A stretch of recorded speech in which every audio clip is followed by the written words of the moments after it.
Assalamualaikum warahmatullahi wabarakatuh. Nepangkeun nami Abdi Syara Lutfianisa ti kelas 12 MIPA 3. Abdi bade ngelakukan tugas bahasa Sunda nyaeta Biantara. Assalamualaikum warahmatullahi wabarakatuh. A'udzubillahi minasyaitonirrajim. Bismillahirrahmanirrahim. Asyhadu an la ilaha illallah wa asyhadu anna Muhammadar Rasulullah. Allahumma sholli ala sayyidina Muhammad wa ala ali sayyidina Muhammad. Amma ba'du.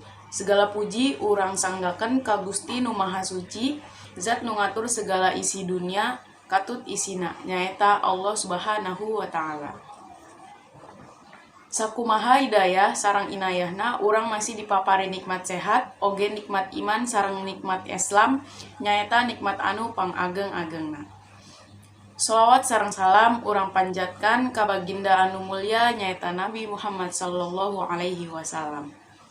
Kusabab anjeunana urang sadaya tiasa ngaraos nikmat iman sareng nikmat Islam. Jeung mudah-mudahan urang sadayana kaasup umatna. Amin ya robbal alamin.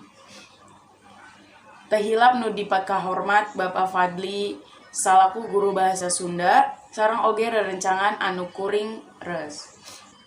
Ayana kuring di dieu sanes tina masalah anu urang nyang harapan ayeuna sabab urang sadayana parantos nyakseni dina TV sareng media massa yen virus corona nyebar di tanah air urang.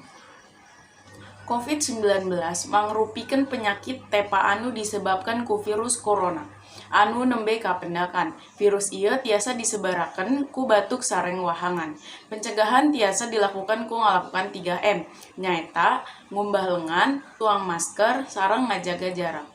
Urang oge kedah ngajaga kekebalan urang sabab virus ieu tiasa maot ku sistem imunitas awak urang.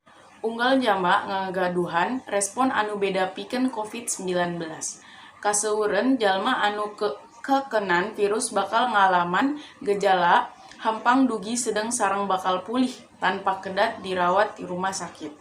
Gejala anu paling umum nyaeta muriang, batuk, garing, sareng kecapean. Saring nalika pamarintah ngadorong urang tiasa nyegah ku ngumbah lengan, nganggo masker, sareng ngajauhan jarak jauh. Tapi beuki lami virus ieu cenah mekar, kusabab kitu tetep di rumah. Ayeuna dipromosikeun supados urang henteu janten penyebar atanapi korban virus ieu. Sebab upami anjeun katarjang virus corona sareng nambihan, ngagaduhan penyakit bawaan sapertos diabetes, jantung, lambung, sareng sajabina. Eta tiasa nyebabkan maot. Kusabab kitu urang kedah langkung hati-hati sareng teras ngalaksanakan protokol kesehatan. Meureun ngan ukur pidato kuring dinten ayeuna ngeunaan panggilan COVID-19, kuring ngarepaken urang sadayana tiasa nuturaken nasihat pemerintah sareng bebarengan naklukeun COVID-19. Kurang langkung hamputen eta sadayana. Wassalamualaikum warahmatullahi wabarakatuh.